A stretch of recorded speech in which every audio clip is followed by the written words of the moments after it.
So, Anne, how are you doing on your 30-day challenge? My biggest part of the 30-day challenge is reminding myself that I'm on a 30-day challenge. It's a slippery beast, I think. Especially an emotional challenge, right? You can take the challenge, I'm going to go to the gym every day, and you have a really concrete example of how successful you're being. You're either going to the gym or you're not, whatever it is. It's very clear what progress you're making or what progress you're not making. But this one's a little more difficult.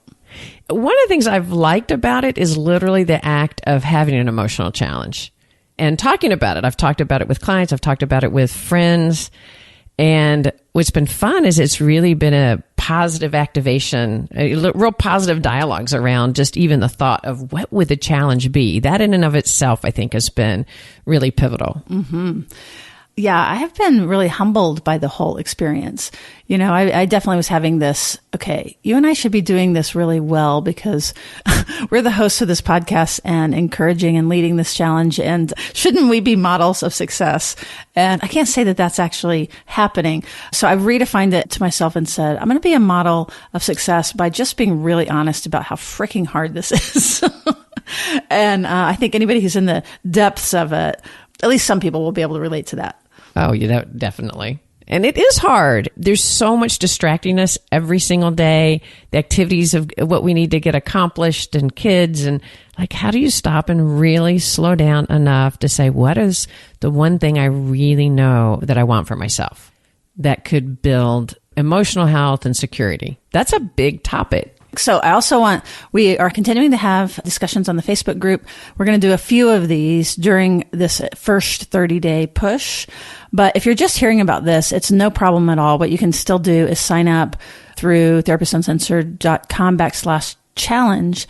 It's just a series of 4 emails, and it's going to help support you. They're full of resources and stuff.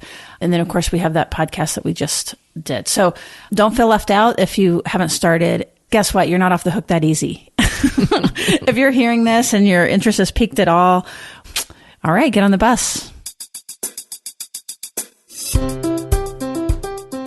Therapist Uncensored brings you decades of experience with interpersonal psychotherapy, relational neuroscience, modern attachment, and anything else they think will be helpful in healing humans. Now, here are your co-hosts, Dr. Ann Kelley and Sue Marriott.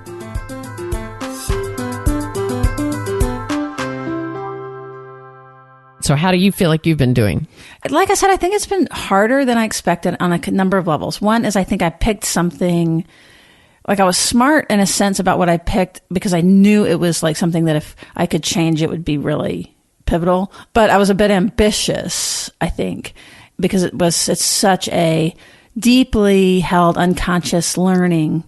It's just very tough to get to because here's where we get into some of the science of it. Again, I don't know what you as audience member that are listening, I'm not sure what you picked, of course, but many of the things I think that we picked and from the Facebook group that's really active in talking about this and our patrons that are really active in talking about this, we're getting a lot of similar responses, which is that we're picking something that was an adaptation from our early life that we learned to do, and it was important that we learned to do it, but it's not necessarily helping us now.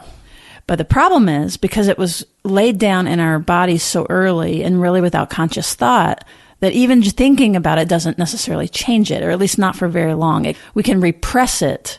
It's like white knuckling it. We can work to adapt to it and things like that, but it doesn't actually necessarily change that early memory. I think that's so important because I think we can put so much pressure on ourselves once we recognize something and say, this isn't working for me very well. I really need to stop doing that. And then lo and behold, and then we do it. Yeah, we do it like in 5 minutes. We're doing it again. I think of things like people who speak really negative to themselves about themselves, and then they get pep talks. You just need to be nicer. It is so deeply in our body, and it helps us to know that, so that instead of telling ourselves, this is the one thing I'm going to change it about myself. Like for those of us that may have a lot of negative self-talk, and then somebody else comes around and just says, you need to start talking nice to us. Just, that can be in and of itself shaming. Right. Like you're so hard on yourself. Quit doing that. It's like, no shit, Sherlock. Of course I'm hard on myself. So to know it's implicit and in the body and makes it very hard to change, I think is really relieving. It's relieving, but it's also frustrating, right? Because here we are, we've got this incredible community. We're trying it ourselves, trying to do something new. The idea is that we're picking one thing, not everything, and only with love and compassion and curiosity, big one. Really, the idea is that we're going to just examine this symptom, some symptom that we have or some behavior that is no longer serving us. So first off, it's just learning about it and becoming more aware of it. Like, we're not even going to try to repress it or change it yet. Like, learning about it. Maybe we try something new, and that will be another way to continue to learn about it. Like, if we have a resistance to changing, if we're reluctant to give up the old behavior, those kinds of things. That becomes really interesting, actually. No, it really does. So that's what's happening. We're in this kind of movement here. One of the things that I've been doing is, like I said, I've kind of redefined it a couple of times because I had to like scale back, and then I would scale it back up, and then it's just been kind of a little bit of a zigzag process. So I can't imagine that's very different than many people, right? Right. And you said that you felt like you picked something, you went for sort of the heart of the matter. I was going to say the heart of the watermelon, but I don't know. That's a different image that gives off, but you went for the heart of the matter. And you realized that was probably going too much to the core. That's what I was saying initially. But I just spent this weekend with Bruce Eckert. And by the way, I got to meet tons of our listeners from Austin, Texas. So a big shout out. This happens quite a bit where, if we go to professional events or something, people introduce themselves and say they listen to the show. And I wanted to tell you, every time that happens, it's so meaningful, and thank you. And it's so cool. So I got to meet some folks like that this weekend, but also did some really interesting and kind of deep exploration of my personal challenge. And I felt like I just have a lot more clarity about it. Like, I got a new piece on it. Even if it's hard, I want you to kind of keep working on exploring it or digging into it. And actually, I'm going to record something more in depth about that workshop and that conference, some of my takeaways, just to share my takeaways, right? And to also continue to support his work. And share that with our Patreons, right? That's right. So there were two things that were particularly helpful at getting at this implicit learning for me. And one of them was, so there's this great technique. And if you listen to the memory reconsolidation episode, and I'm sorry that I don't know the exact number right now, but we'll link it in our show notes. We go into a lot more about memory reconsolidation and coherence therapy. And there's some techniques in there that are really promising. It's basically what the neuroscience says about how to change these long-term implicit memories. So I think, oh, cool, I can read this technique and then I'll do it on myself. And I was really convinced, like, I'm smart, I know what I'm doing, it's kind of like I can do EMDR on myself or something, you know what I mean? So one of the things I figured out was, like, because the whole dang thing it comes from your unconscious, it's like staring at the sun or something. There's no way to actually be able to see it by yourself. That would be an oxymoron, right? It's unconscious. It's unconscious. And so it's not that we can't move it. I think we can. And honestly, the longer we look at it and kind of curiously observe it and pick it apart a little bit and maybe even define it where it's like, oh, I don't do that all the time. I do that with this person. Well, and if I may, it's also what you're being curious about is your responses. Yes. And what comes up and the feelings of threat. And what you're saying is getting deeper and deeper. And that is getting you closer to the unconscious and inviting it out in a safer way. So we can't know our unconscious, for that matter. It's our unconscious, but we can see the effects of it, the implicit coming out in our explicit reactions, and working to get more comfortable with that invites it in more. Then we're also safer for those parts of us that have held on to this as an important learning. And so if we're not trying to pull it out of its hands, then we're really just trying to get to know it and understand it and appreciate the resistance or the symptom as an adaptation, as something that has, at some point, really helped us. So one of my takeaways was you can't do this by yourself, because I did try that. But don't try this at home. But it went a lot further doing it with someone else, because their minds were separate, obviously, and then they could think of things and hear things that I didn't realize what I was saying in the exercise. So that was actually really, really useful. And then the other part of it was the state-dependent learning idea. So again, like even, it's kind of like when you ask a parent, any parent, should you, how do you parent? What are your values? Everybody's going to kind of say the same thing, blah, blah, blah. Consciously, most people are going to tell you, don't hit your kid and, be reliable and all these things. I want to be a good listener. I want to be a good listener. Let my kids express themselves. Right. But you get activated. And what happens? Right. So we're not anticipating that they're starting to talk about something that freaks you out. Exactly. And so as good a listener as you want to be, they're saying something that all of a sudden your body feels a threat and you're going, what? Wait. And you're doing everything you told yourself you weren't going to do. Right. And so when we're in a regulated state, we have access to all this great knowledge and learned information. But as we get into a dysregulated state, the neural network shifts and it becomes a different learning. We really actually kind of lose contact for a moment with that more reflective stance, especially if, we come from a neglect or a trauma background or have had tough things in life or had adversity. Then we have these learnings that are on their own network.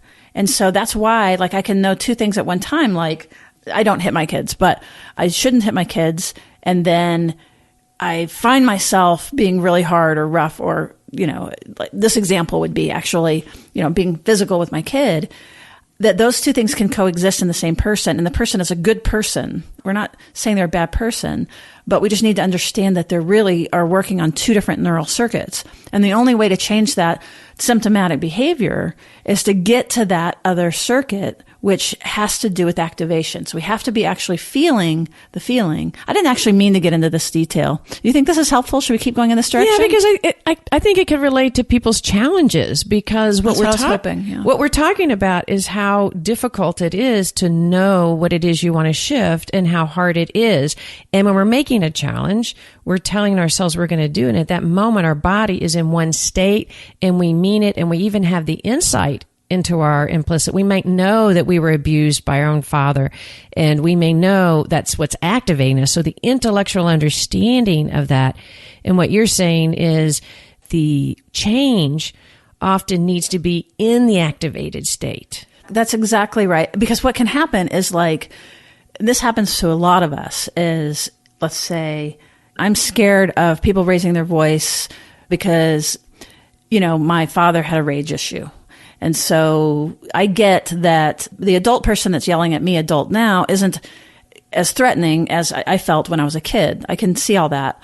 But then it often goes to, well, why in the world haven't I figured, I'm 50 years old. Why haven't I figured this out now? Like, I know that. Like, what is wrong with me? I'm so dumb. And that's often the experience of the next day is right. Then the flood of shame because I know better. Right. And I still got activated. And then, oh my God, how long do I need to talk about this? And we get that a lot. Like, oh my God, I know this happens to me. Why am I going to talk about my abusive father again? I've already done that work. You've heard that. I've already done that work. I've already talked about that. Right. And so this gets to the heart of the matter of why just talking about it in a regulated state and through that may not be what leads to the kind of change you're looking for. Caveat, not everybody picked something that was, kind of really wanting to change their implicit learnings that are no longer serving us. Some people, it may have been a different behavior or something like that, which is cool. And that's good too. But basically it's like these little trauma pockets or little experiences that our body has stored as if it was trauma, whether someone else would say it was or not. It flooded us and we remember now if somebody raises their voice, duck. Or if you don't set a boundary, something bad's going to happen, or whatever the particular issue is. And for you, what you were saying a little bit earlier is that one of the things you got out of the conference is the realization sort of what was going on for you in the one that you chose. And I believe It was, you were very broad in what you talked about, but part of it was the details, knowing that you can getting caught on details. Getting caught on details. And so it'd be really easy to say, I think I'm just not going to let myself get caught on details. But the details that start to not match up is what really activates your body in a way that makes it feel unsafe. So I'm going to take a risk here and share a little bit more about what I learned about that, which was unexpected. Like I knew some of where it comes from, I kind of thought I might get a little bit of gleaming. But the new thing that I got was the detail happens that doesn't feel like, this is going to sound weird, but I'm just going to share it because some people will relate to this. chucking along, going on, everything's fine. Something happens, and what it triggers is we're not seeing reality the same way. And I understand from my history why that's important, right? Because things would happen, and then it would be as if it didn't happen. And so I think that what I've done is I've learned that's not going to happen to me again. I'm going to keep my mind online, and I'm not going to basically have that terrible experience of losing myself and not being able to have my own grounding. So then I become very firm. So then when it happens now, adult, I become very firm, like, wait a minute, this is happening. I'm going to tell the truth. I saw that happen, blah, blah, blah. Even if it's a stupid, dumb thing, right? Like it's a complete overreaction. But the new thing that I got was part of why that I grip onto it is because I didn't necessarily have help back then holding on to the ground of what was happening.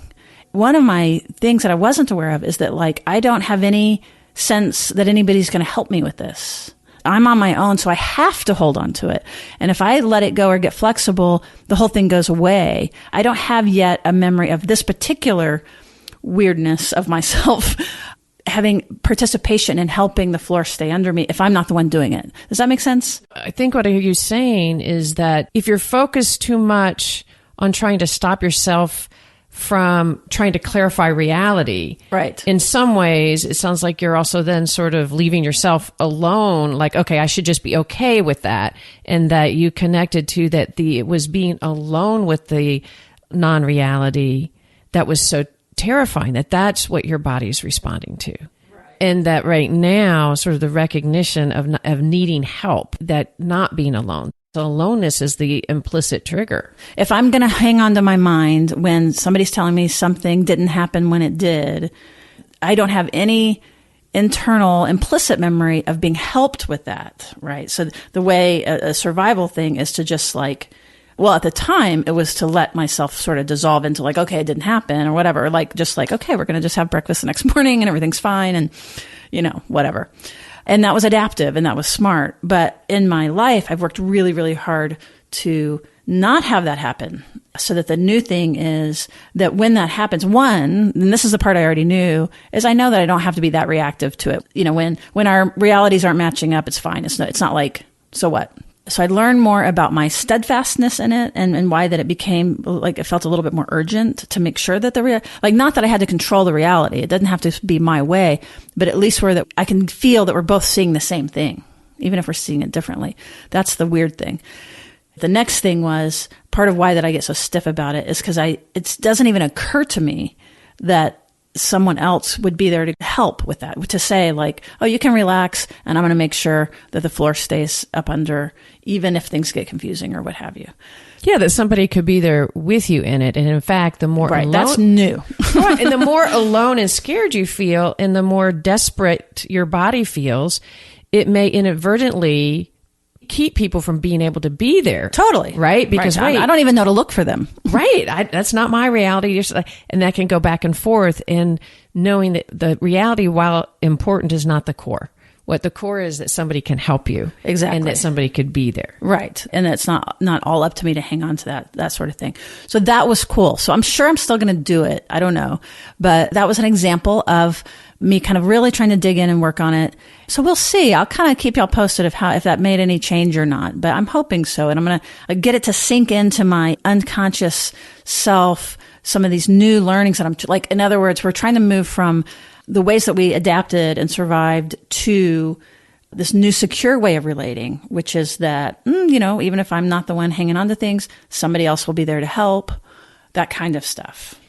I really like that, Sue, and I think that's so important because there's so many times when we're having a goal, and we did say that in our first one. How are you going to know it's changing? What's the behavioral? Yeah. And it can make us think of an outcome-oriented behavior. Right. Which is the symptom, and that is true. It starts with the behavior, starts with the symptom. Right, but in recognizing the symptom that you want to shift, you've gone much more internal and you've named one part of it, and now you're unlayering it. Right. So you're really smack dab on your goal. Right. The goal is this aspect that you want to go deeper and deeper on and shift to more of a sense of security inside of you. So it's the exploration that's making you really hit a home run with your goal, in my personal opinion. Well, it's not a home run yet, but I think at least I'm back at bat, whereas before I was like, oh my God, this is too hard.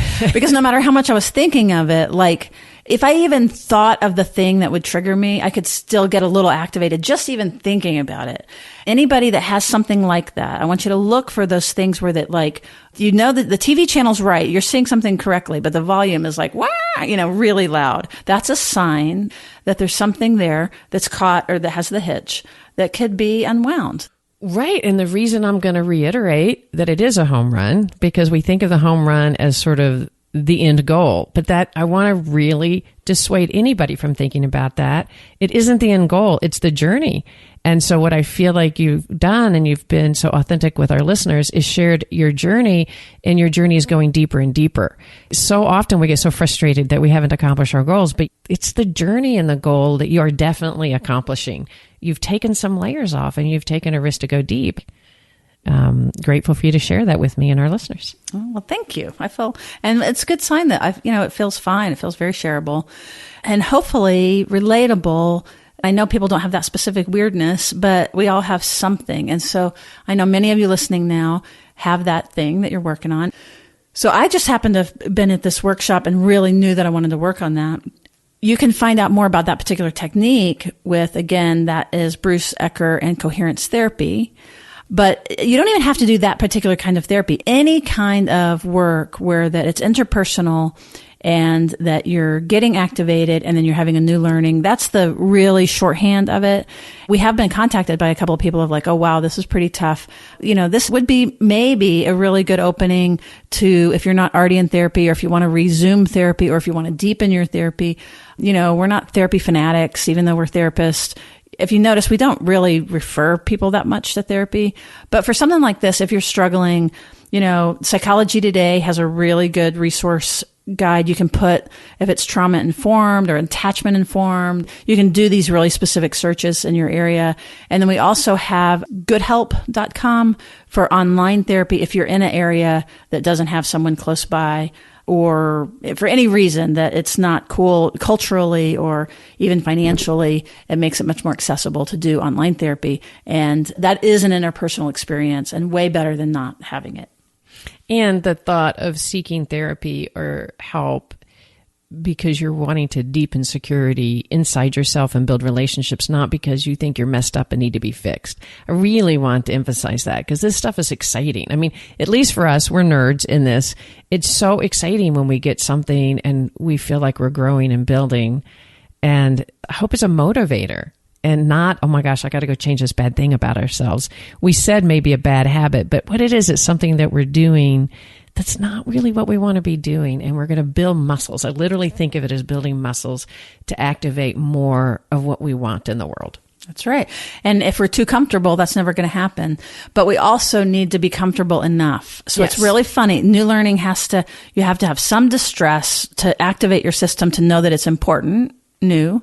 But if you have too much distress, you're not going to be able to take it in and learn it. So we're looking for that middle range. And I love how you're talking about therapy. And that's how I think of it too. It's like going to the gym. You go to the gym not because you're so weak you can't walk down the road, but you go to get stronger and to find muscles you never knew you had and to have capacities that you have never had before. So I was going to share one part of my challenge this month. I guess in time, I'm going to share a success, but I don't want it to feel like part of my challenge has been to keep it in mind, to keep it focused, and to keep it kind of part of my daily experience. And that's been hard to do. Mm-hmm. But the broader part of holding it has been inspiring. And so my challenge was, I sometimes refer to it as my own weather report, but is really being able to be deeply inside myself in my own experience, while also with somebody that I love and care deeply about is in an experience that may need my support or help. As you're saying it now, it's more specific than it was. It's more clear than it was. The work, it gets more and more defined. Oh, so that's yes. Cool. So go ahead. Yeah, I think it has. And it's been fun to kind of keep it in mind when I'm talking to my kids, et cetera. It's really been, I found it inviting. So one success I had, and it wasn't as easy as I thought it was going to be. I went to an amazing performance, and it was a musical performance. And I was with a friend, and the experience was very stirring. It was very stirring for both of us. And in that, my friend ended up feeling their experience in this very deep, tearful way. some sadness, some joy, just a mixture. I didn't know completely, but very emotional right next to me. It was really lovely because I found myself both connected and caring and able to want to be there and to know about her experience.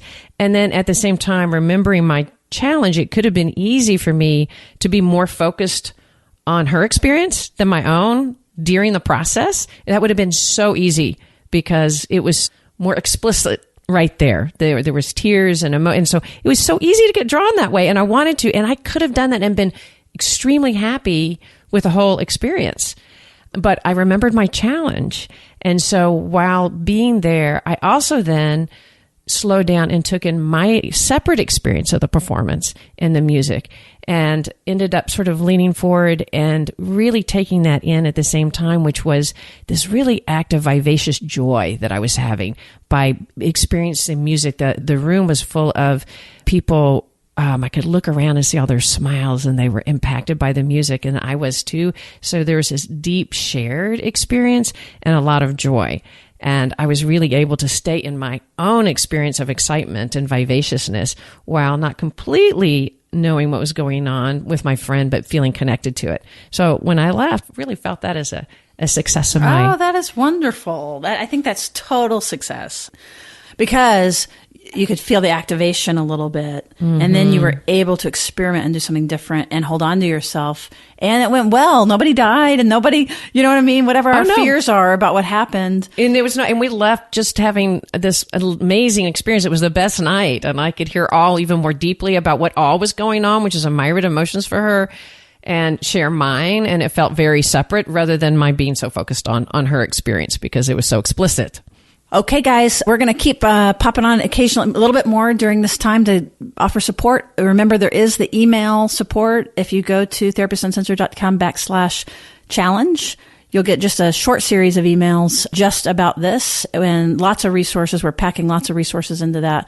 There's no course on the other end, or we're not selling anything. This is just to try to get us to really have impact and help you have impact in your life and making these changes. And just remember, too, Sue's going to jump on for our Patreon members and talk a little bit more about that training and the outcome she got from it to our Patreon members. So look for that if you're a Patreon. And if you are not, and you would be so inclined to join us, we can't tell you how much it means to us that some people join and help support, not only that we can bring this kind of information to you, but you help us bring it worldwide to those who otherwise couldn't get this kind of material about building security one episode of a time. So you can go to patreon.com/Therapist Uncensored and become a Patreon member. We would be so very grateful. Yep, we love our nerds. All right. Thanks for joining us today, and we'll see you around the bend.